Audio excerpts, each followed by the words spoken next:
Shalom saudara, selamat berjumpa kembali dalam pelayanan khotbah pada saat ini. Sebentar kita akan mendengarkan firman Tuhan. Namun saya perlu jelaskan nanti habis khotbah nanti saya pimpin kita semua dalam pelayanan atau perjamuan kudus. Dan saya minta kita untuk teduhkan hati, teduhkan pikiran, dan kita sambut firman Tuhan. Mari kita berdoa. Kami bersyukur pada Tuhan buat hari yang Tuhan beri, hidup yang Tuhan beri, kekuatan, kesehatan yang Tuhan beri. Saat ini Tuhan sebentar kami mendengar kebenaran firman Tuhan. Marilah Tuhan berkati kami semua, jamah kami semua, baharui kami semua, kuatkan kami semua. Kami yakin lewat kebenaran firman Tuhan, hidup kami diteguhkan, dikuatkan, dibaharui, ditolong oleh Tuhan. Kami sambut firman Tuhan dalam nama anak-Mu Yesus Kristus. Kami berdoa mengucap syukur.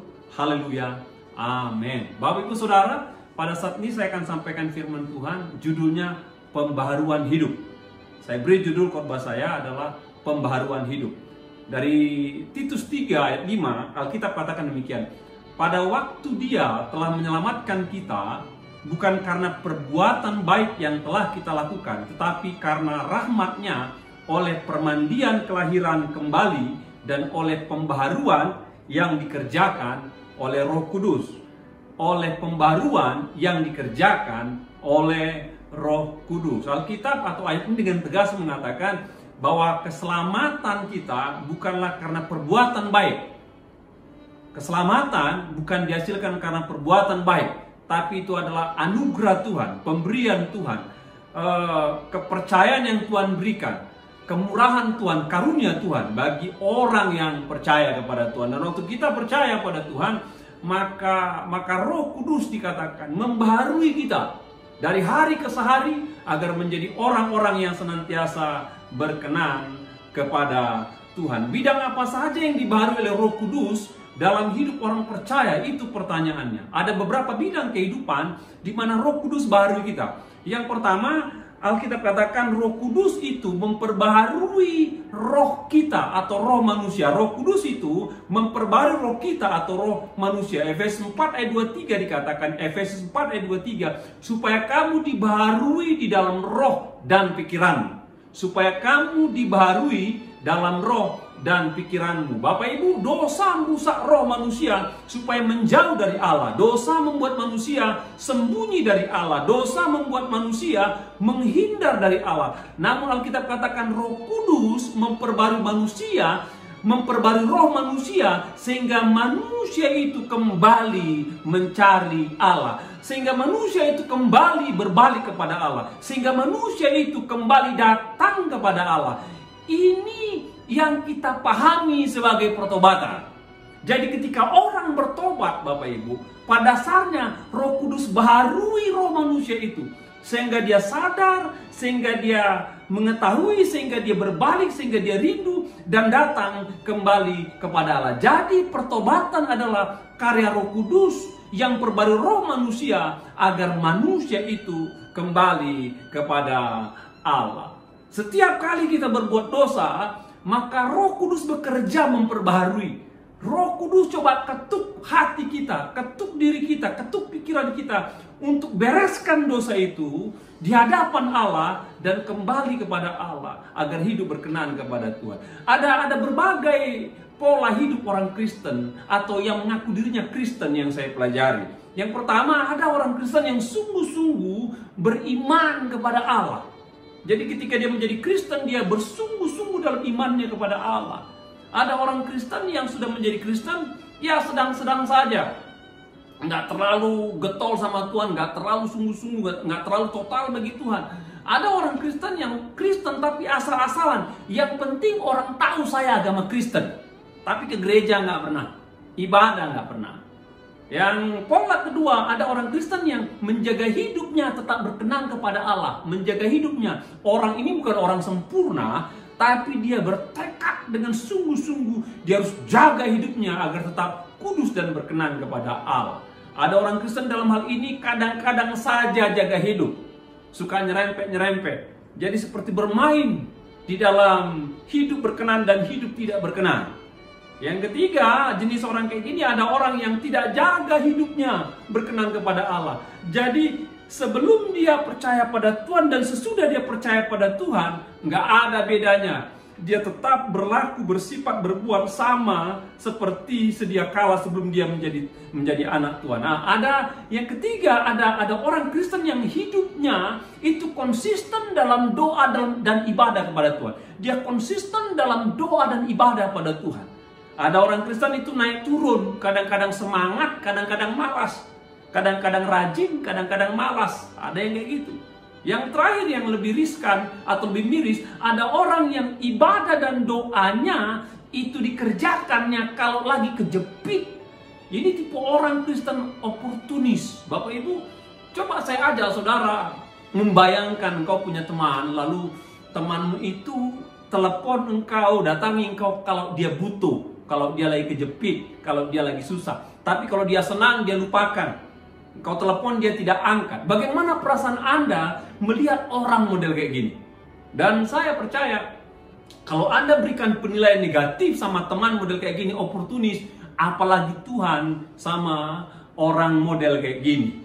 Bapak Ibu, pada saat ini saya mau tantang, apakah ada di antara kita yang sudah lama jauh dari Tuhan?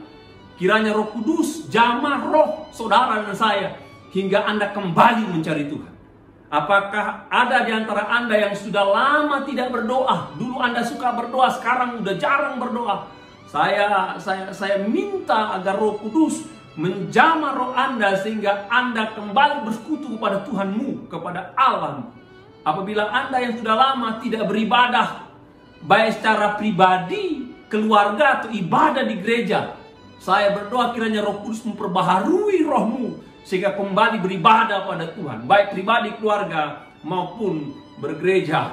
Apabila ada Anda yang masih hidup bergumul dengan perbuatan dosa, saya berdoa kiranya Roh Kudus memperbaharui roh Anda, sehingga Anda menyadari dosa itu dan Anda meninggalkannya dan kembali hidup berkenan kepada Tuhan. Bidang kedua yang dibarui oleh Roh Kudus, itu adalah Roh Kudus memperbarui hati manusia. Yang kedua, Roh Kudus memperbarui hati manusia. Kisah Rasul 4 ayat 31 dikatakan, dan ketika mereka sedang berdoa, goyanglah tempat mereka berkumpul itu, dan mereka semua penuh dengan Roh Kudus, lalu mereka memberitakan firman Allah dengan berani. Penekanannya, lalu mereka memberitakan firman Allah dengan berani. Ada di antara saudara yang saat ini hatinya dipenuhi kebencian, amarah, jengkel, dendam, kecewa, terluka, cemas, khawatir, iri, dengki. Ini adalah bentuk atau kondisi jenis suasana hati yang dapat melemahkan Anda apabila tidak ditangani dengan baik. Ada orang-orang yang cakap, yang mampu dan bisa menangani kondisi hati yang tidak baik ini. Namun lebih banyak orang yang tidak bisa menangani kondisi hatinya. Senantiasa dikuasai amarah dari hari ke hari, dikuasai kebencian dari hari ke hari, dikuasai kejengkelan, dikuasai ketakutan, dikuasai oleh kebencian, dan itu menguasai hidupnya tiap hari, tiap minggu, tiap bulan. Dan saya mau berdoa buat saudara, biarlah Roh Kudus jamah hati saudara agar hati itu diubahkan. Alkitab mencatat bahwa ada masa di mana para murid merasa ketakutan karena diancam dan diteror oleh orang Farisi setelah Yesus mati. Itu konteks dari Kisah Rasul ini. Mengapa mereka takut? Karena posisi orang Farisi dan imam lebih kuat dari mereka. Mengapa mereka takut? Karena imam dan Farisi lebih banyak dan lebih berpengaruh dari mereka. Mengapa mereka takut? Karena imam dan kaum Farisi memiliki kuasa dan legalitas untuk memanggil, menangkap, menginterogasi, bahkan menjatuhkan hukuman bagi orang Kristen pada saat itu. Lalu Alkitab katakan apa solusi yang diperbuat oleh para murid-murid, oleh para orang percaya dalam ketakutan seperti itu. Alkitab katakan mereka berkumpul dan berdoa, dan waktu mereka berdoa, Alkitab katakan maka Roh Kudus turun menjamah mereka. Ada pengalaman spiritualitas di mana mereka merasakan kehadiran Roh Allah yang nyata di tempat mereka berdoa. Dan ketika mereka dijamah oleh Roh Allah, hati mereka dikuatkan, hati mereka diberi keberanian untuk mengatasi kondisi yang sulit, untuk mengatasi ancaman, tekanan, untuk mengatasi intimidasi yang datang dari luar. pada saat itu, sehingga mereka dikatakan dengan berani, mereka berani melangkah keluar memberitakan firman Allah kepada siapa saja. Apakah saat ini hati Anda dipenuhi ketakutan? Saudara yang tahu, takut pada kondisi ekonomi yang suram, takut pada bisnis yang sudah berhenti, takut pada penghasilan yang berkurang, takut pada pendapatan yang hilang. Saat ini ada banyak hidup orang terancam, bisnis terancam, pekerjaan terancam. Ada kondisi orang yang sudah dirumahkan, ada orang yang sudah diberhentikan juga. Ada kondisi perusahaan yang tidak jalan lagi. Saat-saat seperti ini Bapak Ibu, lumrah orang merasa takut, merasa cemas, merasa khawatir. Namun Alkitab katakan bagi orang percaya, kondisi-kondisi yang sulit yang membuat kita takut dan cemas, kita ada solusi. Alkitab katakan, ingat, ada Roh Kudus yang menolong kita agar kita diberi keberanian melewati masa-masa sulit ini. Berdoalah dalam ketakutan Anda agar Roh Kudus beri keberanian dan jalan keluar. Berdoalah dalam ketakutan Anda agar Roh Kudus sediakan dan berikan apa yang Anda butuhkan, meskipun mustahil terjadi pada masa ini. Berdoalah dalam ketakutan Anda, dalam kecemasan Anda, maka Roh Kudus akan berikan damai bagi Anda untuk melewati masa-masa sulit ini. Bapak Ibu, ada seorang bapak berusia kurang lebih 40 tahunan ya, namanya Horatio. Dia tinggal di Amerika, di Chicago, dengan istrinya, dengan 4 anaknya. Anaknya 4 cewek, dan dia seorang lawyer, dia seorang pebisnis. Suatu kali dia adakan investasi dalam bidang properti. Namun ketika Chicago kebakar besar-besaran, properti di mana dia investasi terbakar habis dan dia bangkrut. Dia juga seorang rohaniwan. Untuk menghibur keluarganya dalam kondisi terpuruk seperti ini, dia kirim istrinya untuk pergi ke Inggris, karena di Inggris ada seorang pendeta bernama D.L. Moody adakan ibadah KKR di sana. Dan istrinya berangkat duluan dengan keempat anaknya, dan pada satu saat kapal yang tumpaki, istri anaknya itu tabrakan di tengah laut. Dalam jangka 12 menit kapal tenggelam. Dan istrinya sampai di daratan dan selamat sendiri. Lalu istrinya kirimkan sama dia telegraf pada masa itu. Bunyinya safe alone, selamat cuma seorang diri. Dan Bapak Ibu bisa rasakan bagaimana terpukulnya Horatio pada saat itu. Bisnis hancur, yang ditanam modal hangus, lalu anaknya 4 orang cewek meninggal dunia tenggelam, istrinya sendirian sedang menunggu dia. Dan dia berlayar dari Amerika mengarah ke Inggris menjemput istrinya dari kisah yang saya baca. Dan tiba pada titik koordinat di mana kapal istri anaknya tenggelam, kapalnya berhenti, dan kapten kapal panggil dia keluar dari kamar dan kasih tahu dia, Pak Horatio, disinilah kapal istri dan anak bapak tenggelam. Dan Horatio tertegun di situ, dia lihat laut dan dia berdoa pada Tuhan. Dan saya percaya pasti dia menangis. Dan ketika dia dalam kondisi sedih, tertekan, dia menyembah kepada Tuhan, dia memuji Tuhan, dia datang kepada Tuhan, dan dia tuliskan syair lagu dalam kondisi-kondisi yang berat seperti itu. Wah, kalau Bapak Ibu pernah dengar lagu namanya Nyamanlah Jiwaku, nyamanlah jiwaku. Lagu itu, syair itu ditulis bukan dalam kondisi senang, bukan dalam kondisi diberkati, bukan dalam kondisi berlimpah, bukan dalam kondisi berhasil, bukan dalam kondisi sedang naik, tapi dalam kondisi terpuruk, hancur, kalut. Tapi dia berani tuliskan syair, nyamanlah jiwaku. Dan itu lagu ditulis pada tahun 1800-an, ya 1890 sekian. Dan itu abadi sampai sekarang, kurang lebih mungkin sudah 200 tahun. Lagu itu sangat memberkati orang di seluruh dunia. Lagu yang ditulis dari masa-masa sulit.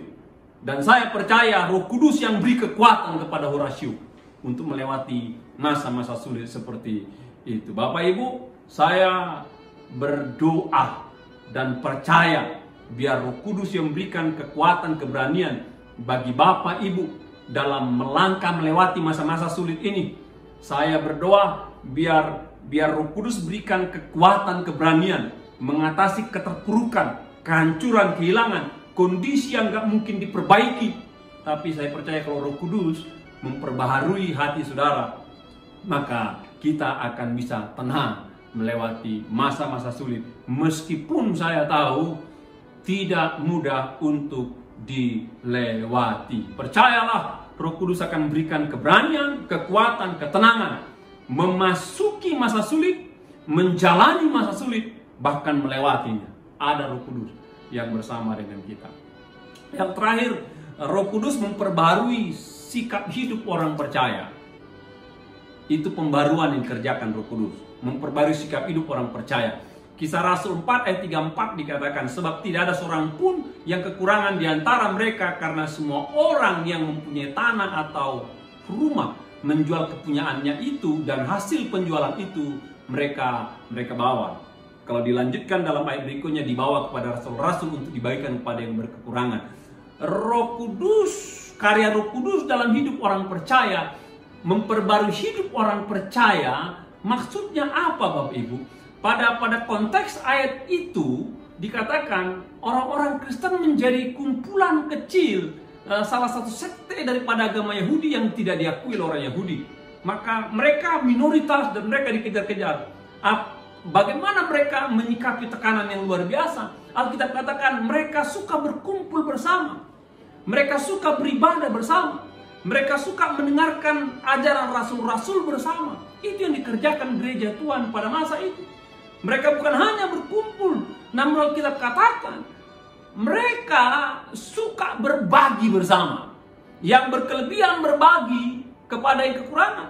Ada yang menjual rumah, ada yang menjual tanah untuk diberikan kepada yang membutuhkan. Apa yang dibarui oleh Roh Kudus? Sikap hidup, hati, di mana orang-orang percaya itu merasa memiliki belas kasihan. Orang-orang percaya yang berlimpah memiliki rasa kasih dan cinta kepada teman-teman rekan di lingkungannya yang berkekurangan.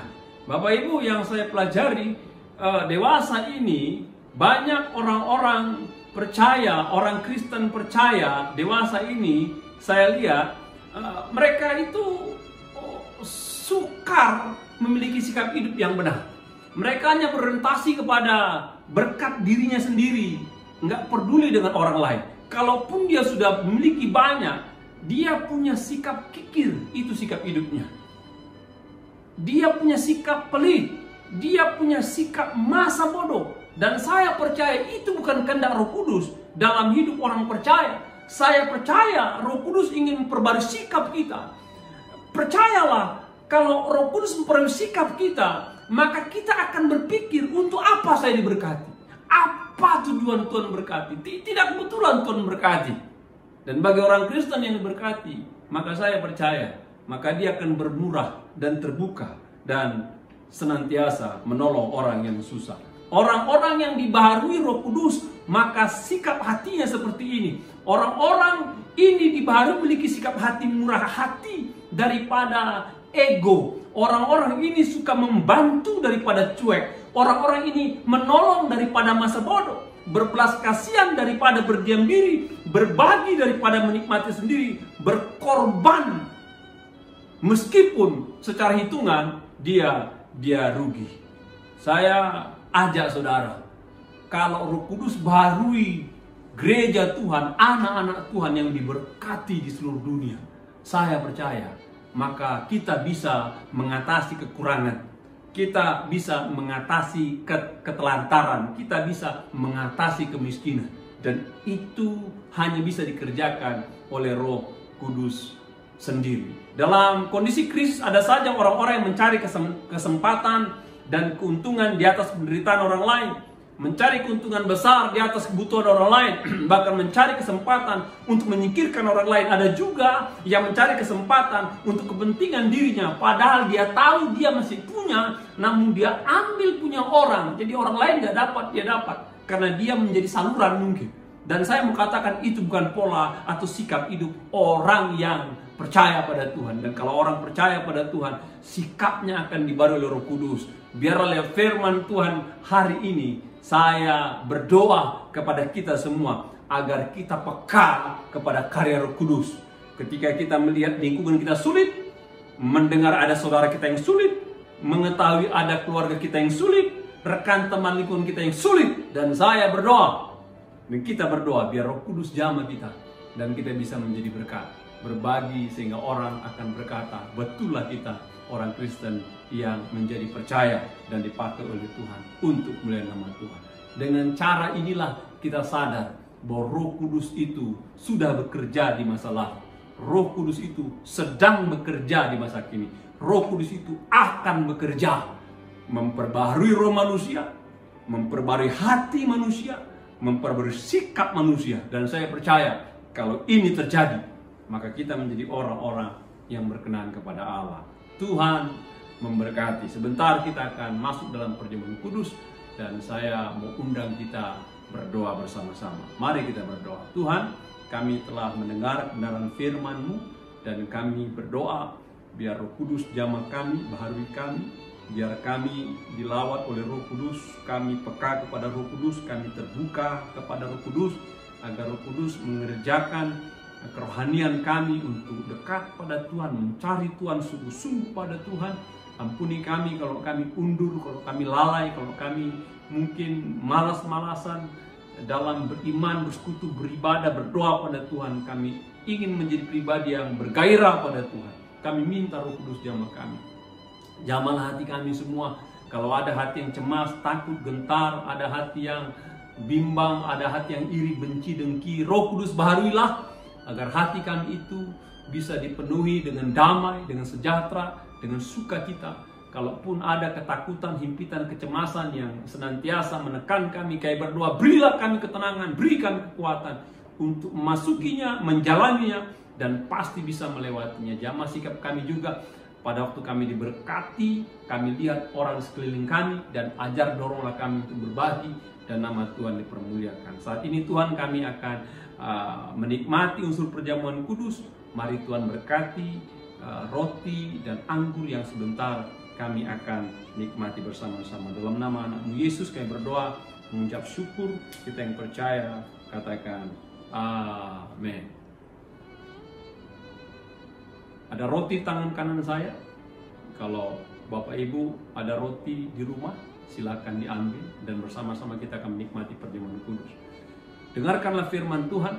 Ketika Yesus berkumpul dengan murid-muridnya, dia mengambil roti dan mecah-mecahkannya serta bagi-bagikannya kepada mereka semua, dan berkata, roti ini lambang daripada tubuhku yang dipecahkan bagimu, ambillah dan makanlah sebagai peringatan akan aku. Mari kita makan dalam nama Tuhan Yesus Kristus.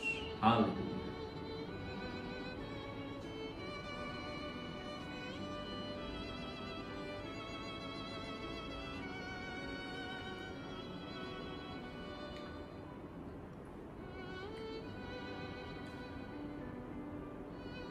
Angkatlah anggurmu tangan kananmu.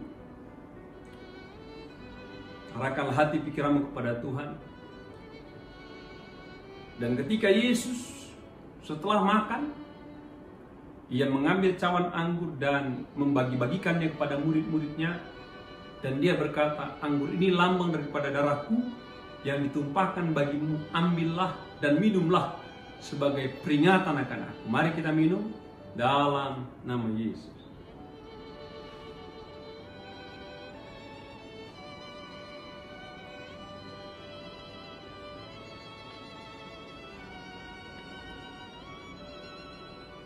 Terima kasih Tuhan buat karya-Mu buat kami semua. Kami masuk dalam sakramen perjamuan kudus.